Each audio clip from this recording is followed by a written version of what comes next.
오늘 2월 주제가 왜 성경을 믿는가라는 주제로 우리가 좀 이렇게 나눠보려고 합니다. 가끔 저에게 이렇게 사람들이 물어볼 때가 있습니다. 사역하면서 언제 가장 좀 이렇게 힘이 되는지 이렇게 물어볼 때가 있습니다. 그럼 저는 이제 여러 가지가 있겠지만 이렇게 아이들이 성경에 대한 확신을 갖고 이렇게 말을 할 때 조금 이렇게 기쁘다고 말을 합니다. 성경에서는 이제 뭐라 하는지 늘 궁금해하고 왜 성경적인지를 궁금해하고 이제 그런 거를 보면은 좀 뭔가 이렇게 힘이 되고 그렇습니다. 이처럼 성경을 사실로 믿고 이를 따르며 진리의 삶을 맞추기 위해서 이제 고민하려 할 때 뭔가 알 수 없는 그런 기쁨이 있는데요. 물론 좀 의아해 하실 수가 있습니다.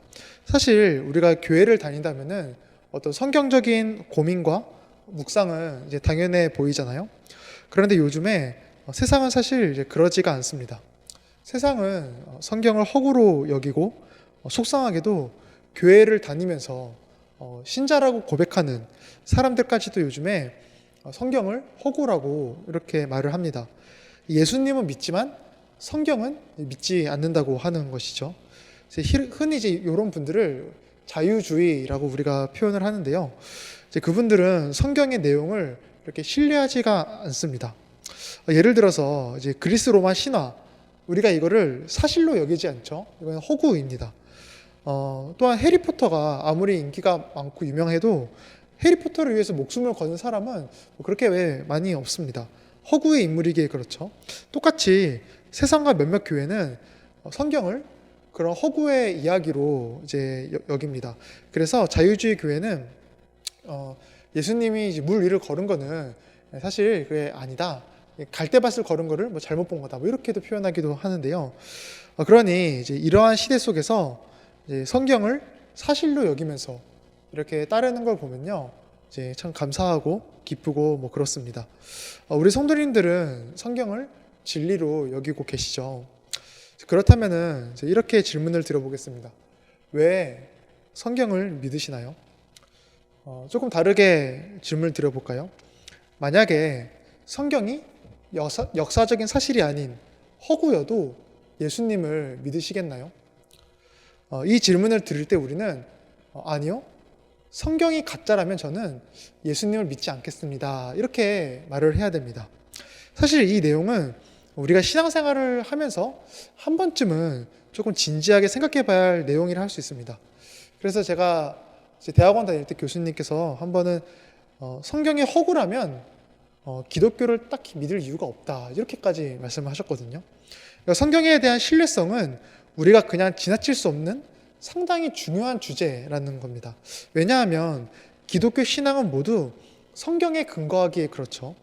하나님이 천지를 창조하시고 홍해가 갈라지고 예수님이 부활하신, 우리가 그것을 믿는 아주 근본적인 이유는 성경에 그 이야기가 나와서 아니겠어요?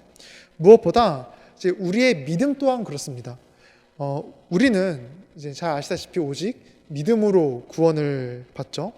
그런데 그 믿음은 우리의 어떤 결단과 우리의 노력으로 얻어지는 게 아닙니다. 성령님께서 우리에게 선물로 주신 겁니다. 우리 에베소서 말씀 한번 볼까요? 너희는 그 은혜에 의하여 믿음으로 말미암아 구원을 받았으니 이것은 너희에게서 난 것이 아니요 하나님의 선물이라, 이렇게 되어 있죠. 우리 안에 있는 믿음은, 우리가 오직 믿음으로 구원받는데 그 믿음은 성령님께서 선물로 우리에게 딱 주신 겁니다. 그렇다면 성령님께서 이 믿음을 우리에게 주실 때 무엇을 사용해서 주시냐면요, 일반적으로 말씀, 성경을 통해서 우리 안에 믿음을 선물로 주십니다. 로마서 말씀도 한번 같이 보겠습니다. 그러므로 믿음은 들음에서 나며 들음은 그리스도의 말씀으로 말미암았느니라, 이렇게 되어 있죠. 성령님께서 성도에게 믿음을 주실 때 그냥 무슨 마법처럼 갑자기 딱 주시는 게 아니라 보편적으로 성경이라는 도구를 통해서 믿음을 심어 주십니다. 그러니 우리의 모든 신앙의 바탕은 성경이라고 할 수가 있는 것이죠. 성도는 성경이 말하는 것을 상식으로 삼고 성경이 말하는 것을 지혜로 삼는 사람들입니다. 그러니 우리에게 이 성경을 신뢰할 만한 이제 근거는 생각보다 중요하다고 할 수 있습니다. 이 책이 허구가 아닌 사실이고 이 책이 실제여야 우리의 믿음도 진짜라는 이야기니까요. 그래서 우리가 이제 이번 2월 한 달간 좀 생각해 볼 것은요. 성경은 정말 믿을만한가입니다. 성경은 정말 우리가 따를 수 있는 책인지를 좀 한번 좀 고민해 보려고 하는데요. 앞서 말씀드렸듯 성경은 신앙의 바탕이기에 우리가 성경에 대한 확신이 점점 깊어질수록 신앙이 깊어지는 것이고 또 우리가 이에 대한 성경이 왜 믿을만한지에 대한 답을 딱 갖고 있을 때 우리의 믿음과 어떤 것도 올바르게 서 있을 수 있는 것이죠. 그리고 무엇보다 우리가 이에 대한 답을 고민해야 되는 또 이유는요. 다른 누군가에게 답을 주기 위해서도 있습니다. 베드로가 이렇게 말을 했죠. 우리 베드로전서 3장도 한번 보겠습니다. 너희 속에 있는 소망에 관한 이유를 묻는 자에게는 대답할 것을 항상 준비하되 온유와 두려움을 하고 이렇게 되어 있죠. 우리는 왜 성경이 진리인지에 대한 정말 최소한의 어떤 답은 좀 갖고 있어야 됩니다. 가끔 좀 이렇게 말씀하는 분들이 계세요. 그냥 믿으면 되죠.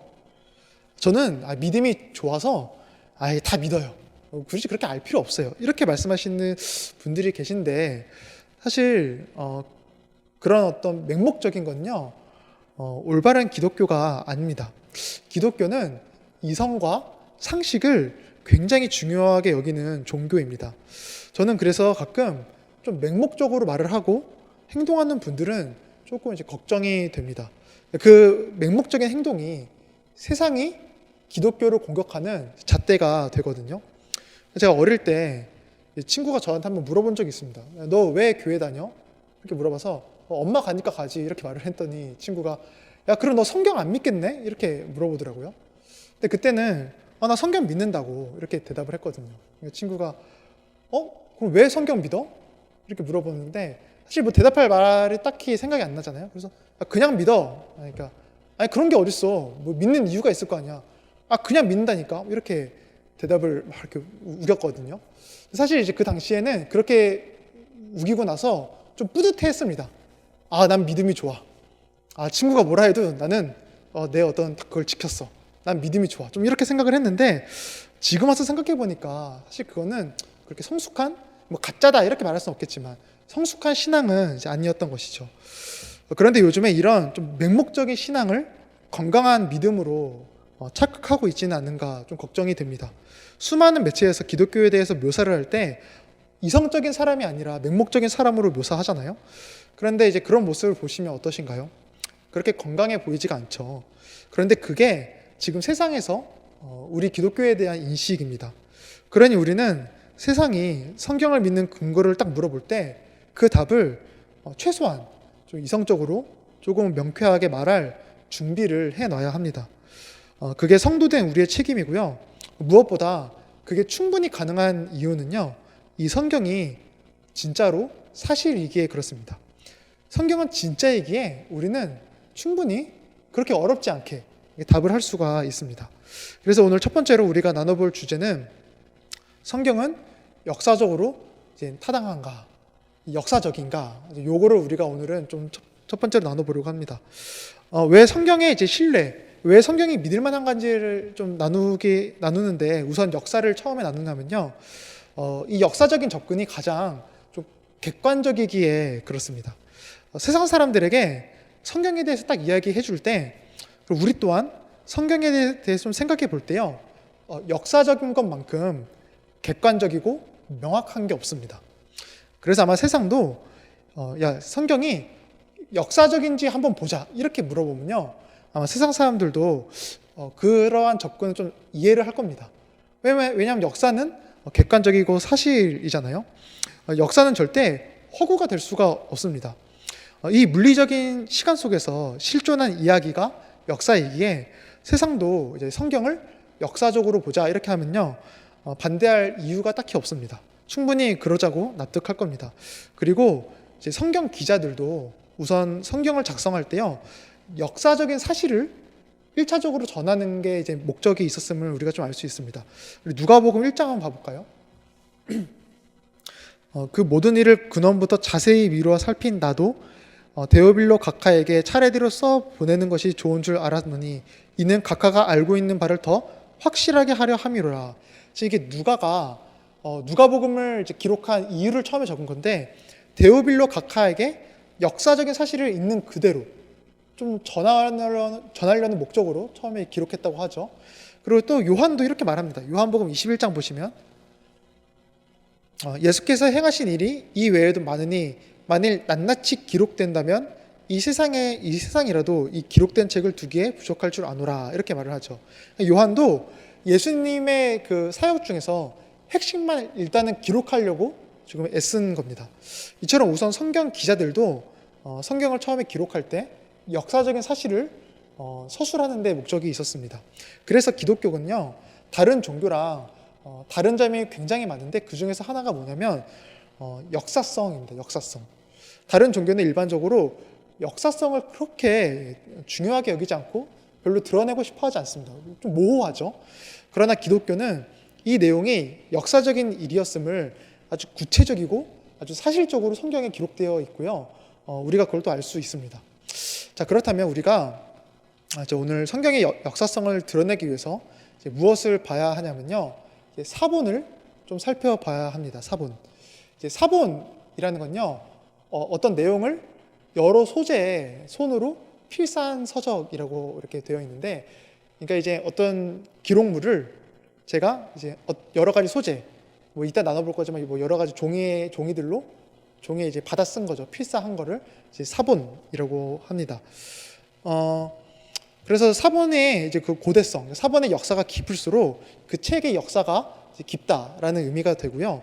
그래서 보통 이제 고대 서적은요, 그 사본을 통해서 그 가치가 매겨집니다. 사본이 얼마나 오래됐고, 사본이 얼마나 잘 이렇게 전해져 왔고, 이런 거에 따라서 고대 서적은 그 가치가 이렇게 매겨집니다.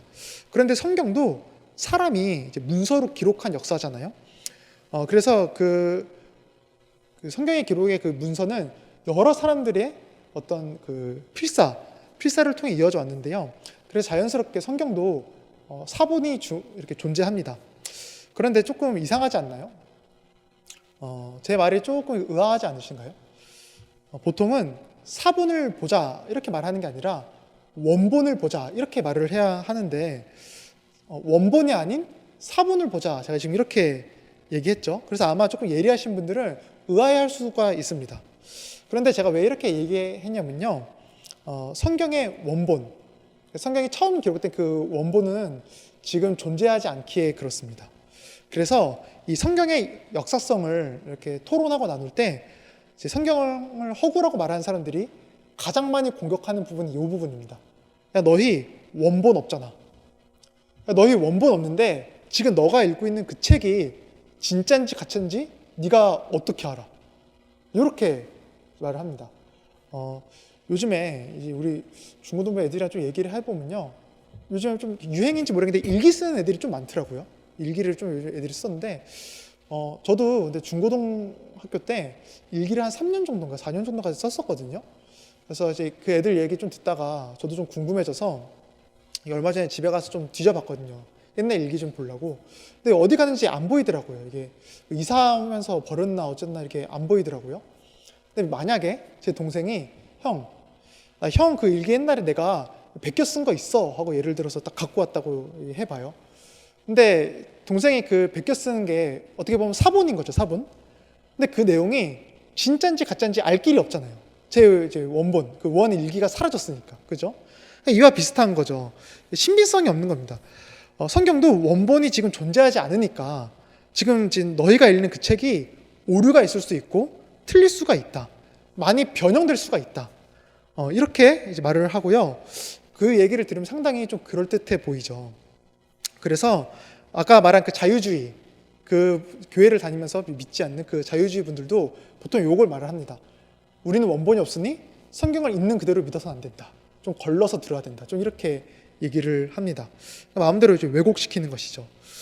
그런데 우리가 이때 이제 명심해야 할 부분이 있는데요. 바로 성경의 사본의 개수입니다.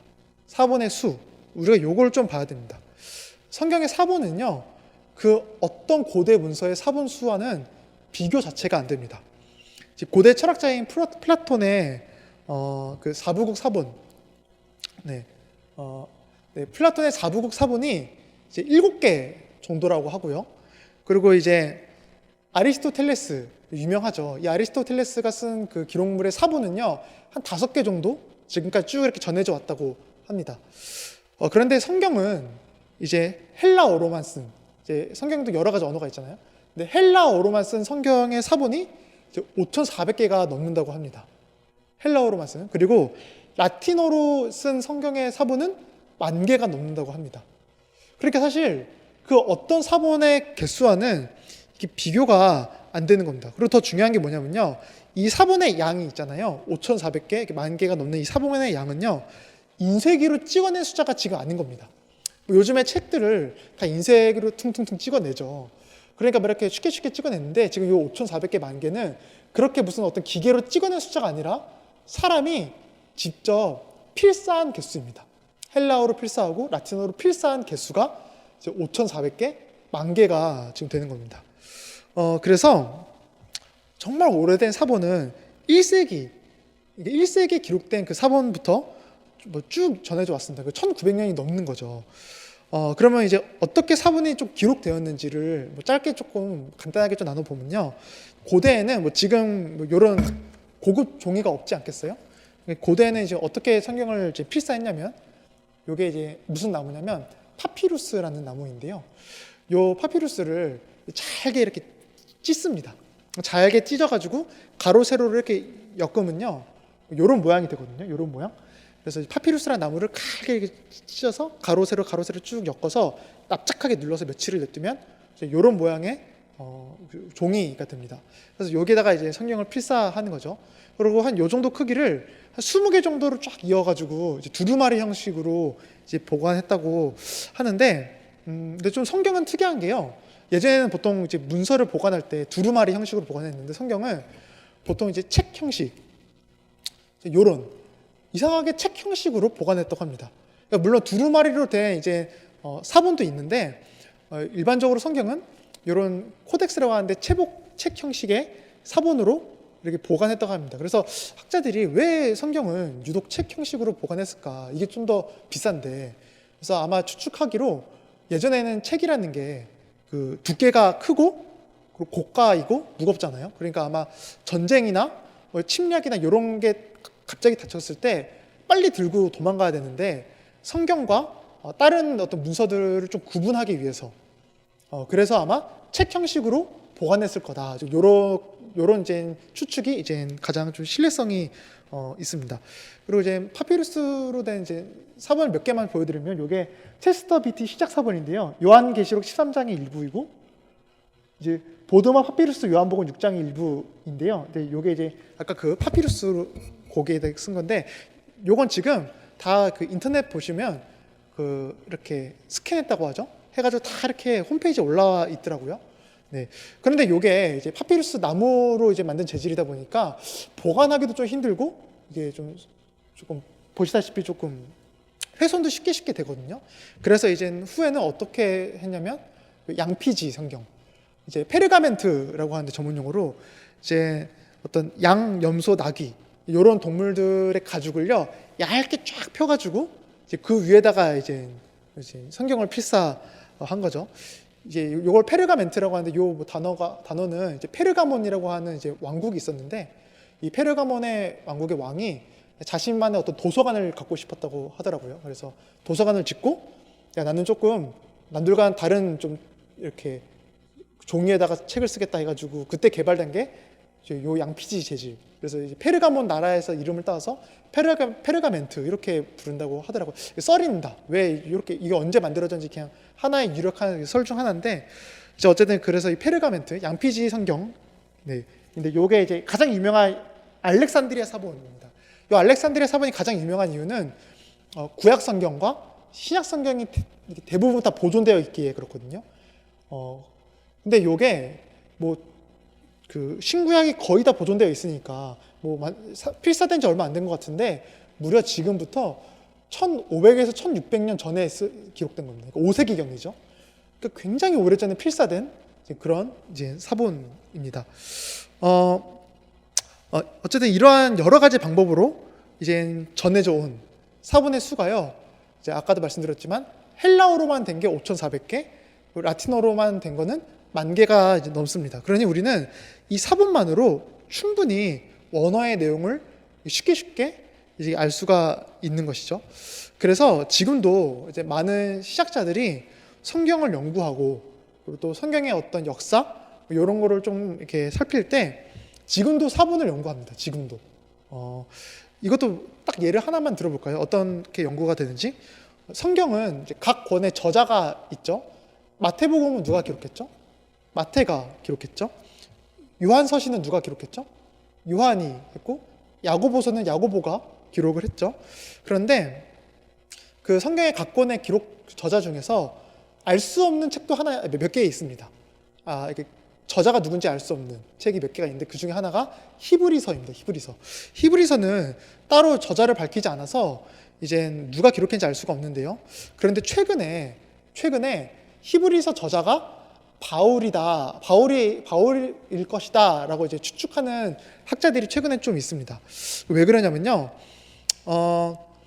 요게 이제 P46이라는 사본인데 P가 이제 파피루스의 P입니다. 그래서 그 P46 사본인데요. 요게 요 히브리서를 보면은 어디에 이 히브리서가 기록 위치해 있냐면 로마서와 고린도전서 사이에 딱 히브리서가 이제 필사되어 있는 거예요. 그런데 잘 아시다시피 로마서랑 고린도전서가 둘 다 바울이 쓴 거잖아요. 그러니까 바울의 여러 가지 서신에 딱 히브리서가 껴져 있으니까 이건 히브리서도 바울의 저작이 아닐까. 이제 학자들이 이렇게 유추합니다. 물론 이제 자세한 건 알 수 없죠. 근데 제가 지금 드리고 싶은 말씀은 지금도 이 사본을 통해서 성경을 연구하고 살필 만큼 아주 중요한 자료라는 겁니다. 물론 이 사본의 개수를 또 우리가 딱 얘기할 때도요. 이 두 가지 문제가 발생합니다. 두 가지 문제를 딱 말을 합니다. 우선 첫 번째는 방금 이미지를 보셔서 알겠지만 사본에 훼손된 부분이 있다는 것이죠. 아무래도 사본을 들고 이리저리 막 이렇게 옮기면서 찢기고 분실되고 이렇게 훼손된 그런 부분들이 또 있고요. 아무래도 두 번째는 사람이 필사한 거다 보니까 이게 가끔 그 철자상에 오류가 있습니다. 혹은 뭐 어떤 문맥의 오류가 이제 있습니다. 사람이 필사한 거니까요. 실수한 거죠. 그러나 이 두 가지 문제, 그러니까 이제 사본이 훼손됐다. 그리고 사람이 쓴 거니까 이제 오류가 있다. 이 두 가지 문제도 우리가 또 두 가지로 좀 답을 할 수가 있는데요. 우선 간혹 존재하는 어떤 사본의 그 분실과 훼손은요. 사실 우리가 원본을 유추하는데 그렇게 문제가 되지 않는다는 겁니다. 왜냐하면 아까 말씀드렸듯이 우리에게 이제 사본은 5,400개, 10,000개, 그러니까 합쳐서 15,000개가 넘는 사본이 존재하기에 그런 거죠. 예를 들면은 제가 이제 꿈터에서 설교를 할 때 이제 아이들이 이렇게 그 주보 뒤편에 있는 문제를 이렇게 풀거든요. 근데 보통 주보 뒤편에 제가 문제를 7개에서 9개 정도 냅니다. 좀 많죠? 7개에서 9개 정도 이렇게 내고 아이들은 설교를 들으면서 그걸 정답을 하나씩 적어 나가면 설교를 듣습니다. 그런데 가끔 이제 학생들 그리고 이제 그걸로 반모임을 하는데요. 근데 가끔 이제 학생들 중에서 설교에 너무 집중하다 보니까 놓친 애들이 있습니다. 한두 개 이렇게 못 적은 거죠. 너무 집중하다 보니까. 그러다 보면 딱 반모임을 할 때 놓친 거는 이제 답을 못 하잖아요. 근데 그 애가 답을 못 한다고 그 놓친 부분을 그 답을 못 적을 수가 없죠. 왜냐하면 다른 애들이 그 답을 적었을 거 아니겠어요? 뭐 한 명이 못 적었어도 5명이 적었으면 이제 그걸 받았으면 되는 거잖아요. 그렇죠? 이와 같은 거죠. 성경에 이제 훼손이 되고 빠진 부분이 있어도요. 다른 수많은 사본들을 이제 비교하면서 이제 그 빠진 부분을 채워 넣으면 되는 겁니다. 또한요. 이제 아까도 말씀드렸듯이 사본에서 간혹 발견되는 이제 필사의 오류, 받아 쓴 거에 오류가 이제 있다고 했죠. 근데 그 비율이 약 0.5% 정도 이제 오류가 있다고 합니다. 0.5% 정도. 근데 이것도 0.4%는 철자상의 오류. 그러니까 예를 들어서 교회 이렇게 적어야 되는데 고회 이렇게 적은 거죠. 근데 우리는 사실 요거는 이제 분간할 수 있잖아요. 그리고 0.1%도 접속사의 오류. 그러니까 교회를 이렇게 적어야 되는데 교회은 뭐 이렇게 적은 거죠. 근데 요게 대부분이라고 합니다. 그러니까 성경 속 오류는 사실 정말 극소수인 거죠. 사실 뭐 그럴 것도 처음부터 성경이 필사할 때 아마 정말 가벼운 마음으로 이렇게 필사하지 않았을 겁니다. 굉장히 꼼꼼하게 필사했겠죠. 지금도 제 주위에 가끔 성경 필사하시는 분들이 계시거든요. 근데 사실 지금도 우리가 성경을 필사할 때, 받았을 때 그렇게 대충대충 적지 않잖아요.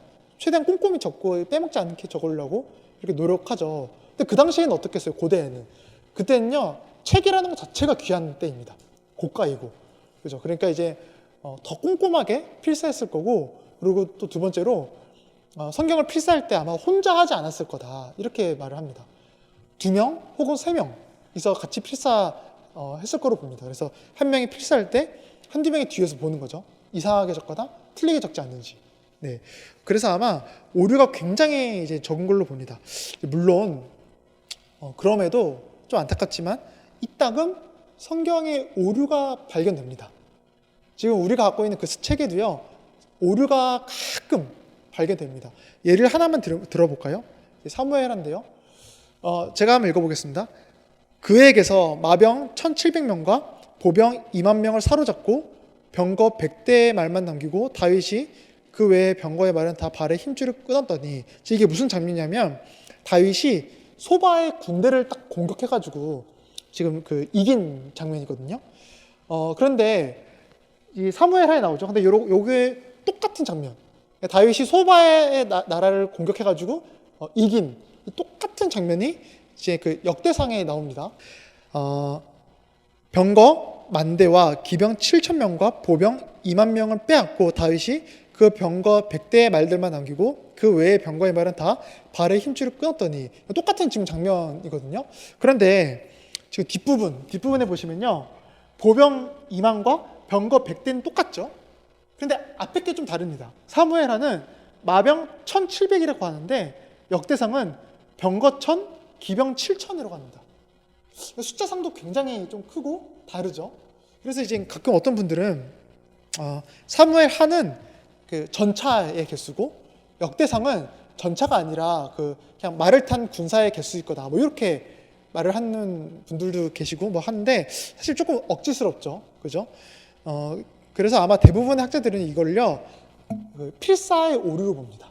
성경을 필사하다가 이제 뭐 어떤 실수가 있었던지 이제 이렇게 필사의 오류로 봅니다. 그래서 어떤 걸 오류로 보냐면 요 사무엘하를 오류로 봅니다. 그래서 아마 역대상이 맞을 거다. 그래서 병거 1000대와 기병 7000명이 맞을 건데, 아마 사무엘하를 이렇게 사람들이 필사하다가 뭐 졸았던지 뭐 했던지 실수로 요 가운데를 통글이 빼먹은 거죠. 그래서 병거 1000, 기병 7000을 마병 1700으로 확 이렇게 필사의 오류로 이렇게 봅니다.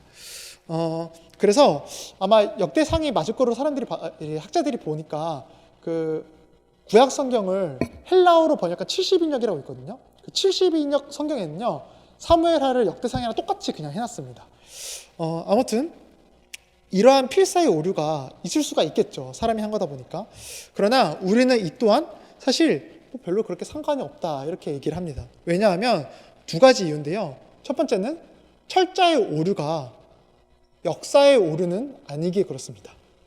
몇몇 존재하는 철자상의 오류가, 숫자상의 오류가 역사가 부정되는 것은 아니죠. 그죠? 지금 이 수요예배 드리는 이 자리에 뭐 한 3, 40명, 뭐 예를 들어 40명이 이제 왔다고 해봅시다. 주일날 이렇게 우리에게 수예배 때 몇 명 왔어? 이렇게 누가 물어보면요, 누구는 한 30명 초반 왔나? 또 누구는 30명 후반 왔나? 아니야, 한 40명 왔어. 이렇게 다 다르게 얘기한다고 해도, 뭐 그렇게 숫자가 다르다 해도 이 수요 예배가 없었던 시간이 되는 게 아니죠. 그죠? 이와 비슷합니다. 숫자의 오류는요, 역사의 오류를 말하지 않습니다. 그리고 또한 이 두 번째가 사실 핵심인데요. 성경에서 간간히 발견되는 소수의 오류는요, 성경이 우리에게 말하고자 하는 그 의미, 성경이 우리에게 전하고자 하는 본질을 왜곡시키지 않는다라는 겁니다. 제가 이렇게 예를 들어서 뭐 러브레터를 썼다고 해봅시다. 이렇게 사랑하는 사람한테 러브레터를 한 3장 썼다고 해봐요. 그 안에 이제 사랑의 내용이 담겨 있겠죠. 근데 이제 제가 한 3장 쓰다가 실수로 몇몇 이렇게 오타를 이렇게 뭐 냈다고 하면요, 가정을 하면요, 오타가 있다고 그 러브레터에 담긴 제 마음을 상대방이 몰라주지 않겠죠. 그죠? 그죠? 뭐 오타가 있어도 아, 이 사람이 나를 사랑했었구나, 이거를 충분히 알겠죠. 근데 이와 비슷합니다. 지금 성경에서 간혹 발견되는 작은 오류가 성경이 우리에게 말하고자 하는 본질을 왜곡시키지 않습니다. 우리가 그리스도를 믿는데 부족하게 하거나 우리가 어떤 기준, 어떤 질서로 살아가야 하는지 오해하게 하지 않는다라는 겁니다. 그리고 이것이 예수님이 이 성경을 통해 자신의 진리를 우리에게 전하신 진짜 이유인 거죠. 우리 요한복음 20장 말씀 같이 크게 고백해 볼까요? 같이 고백하겠습니다. 시작. 오직 이것을 기록함은 너희로 예수께서 하나님의 아들 그리스도이심을 믿게 하려 함이요 또 너희로 믿고 그 이름을 힘입어 생명을 얻게 하려 함이니라. 아멘. 이겁니다. 우리는 성경을 통해 예수님을 하나님의 아들로 믿어 영원한 생명에 이르게 됩니다. 그런데 성경에서 발견되는 필사로 인한 작은 오류는 우리가 이 진리로 가는데 방해하지 못한다는 겁니다. 이것을 성경의 명확성이라고 보통 부르거든요. 성경은 이 자체로 이미 그 의미와 내용에 있어서 아주 명확하다는 겁니다. 작은 왜곡이 성경이 담고 있는 본질을 왜곡시키지 않습니다. 이것을 꼭 기억해야 됩니다. 성경은 그 내용이 이미 충분하게 명확합니다. 이처럼 성경은 수많은 사본이 있습니다. 그래서 우리는 이를 통해 이 책은 역사적으로 실제한 내용이구나, 우리가 이거를 알 수가 있고요. 또한 사본의 훼손과 오류가 있어도요, 원본의 그 수많은 그 사본의 내용들을 이렇게 대조하면서 원본의 내용을 아주 명확하게 우리가 또 유추할 수가 있습니다. 그러니 우리는 이 성경을 그런 여러 가지 증거를 통해서 역사적으로 진짜다, 이거를 이렇게 말해줄 수가 있는 것이죠. 그리고 우리는 오늘 이 내용을 통해서 한 가지 좀 확실히 기억해야 될 게 있습니다. 성경이 진짜이니 하나님 또한 진짜 살아 계신다라는 겁니다. 사실 이게 참 중요하죠.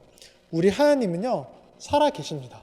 그래서 역사를 떠나서 일하지 않으시고 언제나 이 역사 속에서 일하시고 말씀하시는 거죠. 우리 요한복음 5장 말씀 크게 같이 고백해 보겠습니다. 시작. 이 성경이 곧 내게 대하여 증언하는 것이니라. 이 성경이 하나님이 살아계신 증거이죠. 성경의 객관성이 뚜렷해질수록 하나님의 살아계심은 그래서 뚜렷해지는 겁니다. 성경은 하나님을 말하니까요. 그래서 저는 이 성경이 역사적으로 사실이다라는 것을 공부할 때요, 두 가지 마음이 이렇게 들더라고요. 첫 번째로 우선 좀 위로를 받았습니다. 역사 속에서 일하신 하나님이 나의 하나님이잖아요. 그러니까 좀 위로가 되더라고요. 나의 삶에 어떤 짐이 있을 때 우리는 계속 어떤 좌절감에 들고 깊은 절망으로 우리를 이렇게 막 밀어넣잖아요. 힘든 속으로. 그게 사람들이 기댈 곳이 없어서 그런 거 아니겠어요? 그런데 성경의 역사를 공부하니까요, 성경이 진짜인 거 보니까 우리 하나님 진짜 계시는구나, 우리 하나님 진짜 일하시는구나, 이거를 느끼니 그냥 그것만으로 위로가 되더라고요. 하나님이 계시니 그 무엇이 나를 짓누르고 억누른다 해도 견딜 힘이 생기는 거죠. 그리고 또 하나는 기대감이 생겼습니다. 그 살아계신 하나님이 나의 역사도 주관하시고 나의 역사도 인도하시겠구나, 그런 기대감이 가득했습니다. 우리 성도님들도 성경의 그 역사성이 확실하다는 사실을 기억하심으로 언제나 그 살아계신 하나님을 붙드시기를 간절히 바라고 또 축복합니다.